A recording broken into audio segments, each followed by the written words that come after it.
हम एक ले लेते हैं, एक बैंक है या एक हाउसिंग फाइनेंस कंपनी है या एक माइक्रो फाइनेंस बैंक है जो कि लेंडिंग कर रहा है फॉर लोग, जैसे HBFC है। उसने एक घर के लिए, कर्जे के लिए, इसने एक घर को मॉर्गेज किया, मतलब उसका घर जो है, जो लैंड था, या अगर वो कंस्ट्रक्शन करा रहा है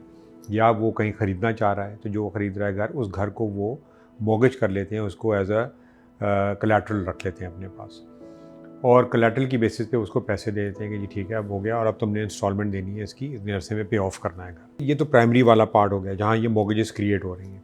तो एक बैंक की या MFB की, HFC की बुक्स में एक लोन है विच इज़ एन एसेट, जो कि एक मॉर्गेज के अगेंस्ट दिया हुआ है, राइट, उसकी एक सिक्योरिटी है, मॉर्गेज घर है। तो रीफाइनेंस ये होता है कि जब ये कंपनीज आती हैं, बैंकों का एक, बैंक से लोन्स दिए जा रहे हैं, कर्जे दे रहे हैं घरों के, उन्होंने एक अपना एक पोर्टफोलियो का एक सर्टन लेवल पे आकर वो हिट हो गया कि जी मेरे बुक का ये 10%, 20%, 30% हो गया है घरों का जो मॉर्गेज का पोर्टफोलियो, एंड दे वांट कि जी इतना ज़्यादा नहीं चाहिए, we want to grow, but we can't grow to maybe 50-60% just in mortgages, right,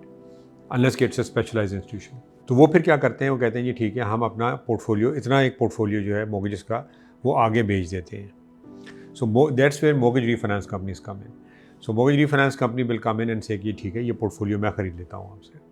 वो पोर्टफोलियो वो ख़रीद लेते हैं और वो उनको लिक्विडिटी दे देते हैं, वो पैसे उनको उनको दे देते हैं। तो उनके पास एक तो उनकी बुक से वो एसेट निकल गया, वो क्लीन, वो रूम क्रिएट हो गया कि now they can do more mortgage. जितनी बेची है, लेट्स से उन्होंने 1 बिलियन की बेच दी मॉर्गेजेस, 100 मॉर्गेजेस बेच दी 1 बिलियन की, अब वो 1 बिलियन की नई मॉर्गेज लोन कर सकते हैं। So that's how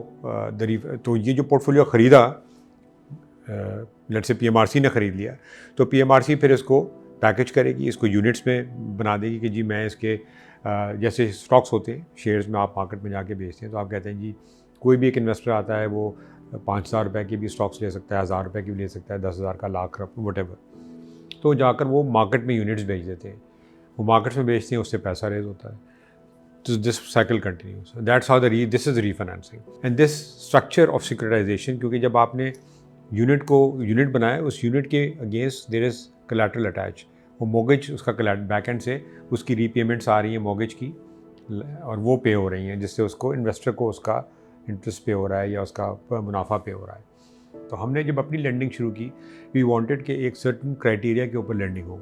so that once you actually package these loans, आपको पता है कि वो किस क्राइटेरिया पे इस्टेब्लिश हुई हुई वो मॉर्गेजेस हैं, उसमें कौन से लोगों को दी गई हैं, किन रेट्स पे दी गई हैं, कौन सी कैटेगरी में आते हैं, और उन्होंने क्या क्या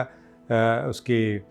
जो पॉलिसीज़ या रूल्स हैं वो फॉलो किए हैं उसके लिए। सो ताकि आपको, इन्वेस्टर को एजुकेशन में आपको बहुत आसानी हो, या उसकी ट्रांसपेरेंसी में बताने में कि ये कौन सा पोर्टफोलियो है, वो आपको एक आसानी रहे। तो हमने अभी तक कैपिटल मार्केट से, हमने इंस्टीट्यूशन से तो बोरिंग काफ़ी की है, but that's as I said के अगेंस्ट रिसीवेबल्स है। मॉर्गेज पोर्टफोलियो को सिक्योरिटाइज करके अभी तक मार्केट में इन्वेस्टर को कैपिटल मार्केट्स में नहीं बेचा। हम ये करना चाहते हैं और वी आर प्लानिंग कि इंशाल्लाह अगर हुआ, we are talking to a few banks already, क्योंकि एक अच्छा पोर्टफोलियो अभी पिछले, जैसे मैंशन, 4-5 साल से जब से हम भी हैं और ये एक स्कीम भी आई थी, तो एक अच्छा पोर्टफोलियो क्रिएट हुआ हुआ है मॉर्गेज का मार्केट में, तो हम वो लेकर आना चाहते हैं। तो एक दो बैंकों से बात चल रही है, हो जाता है तो maybe we'll do one issue even this year, let's see. US का या जो ग्लोबल फाइनेंशियल क्राइसिस आया था, उसकी प्राइमरी वजह यही थी, और उसमें क्योंकि जब ये एक बहुत ज़्यादा काम तेज़ी से चलने लगा, बढ़ गया, तो लोगों ने ये देखना छोड़ दिया कि भाई क्या है इस पोर्टफोलियो में, क्या है। तो इंस्टीट्यूशंस ने भी उसमें दबा के लेंडिंग करनी शुरू की, ये देखना छोड़ दिया कि उस आदमी की इनकम कैसी है, वो पे ऑफ कर सकता है नहीं कर सकता, कल नौकरी है या नहीं है, उसने पहले डिफ़ॉल्ट तो नहीं किया हुआ, इस तरह की चीज़ें वो देखना छोड़ देते हैं, कहाँ की प्रॉपर्टीज़ है। तो जब इस तरह की पैकेज होना शुरू हुई दुनिया में, US में पर्टिकुलरली, तो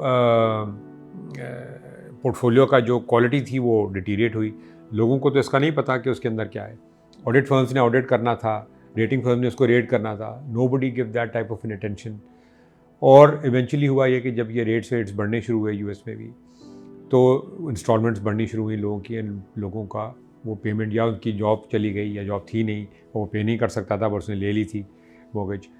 सो वो डिफ़ॉल्ट्स आने शुरू हुए। जहाँ वो डिफ़ॉल्ट्स आने शुरू हुए, तो वो ग्रेजुअली वो बढ़ता गया एंड इवेंचुअली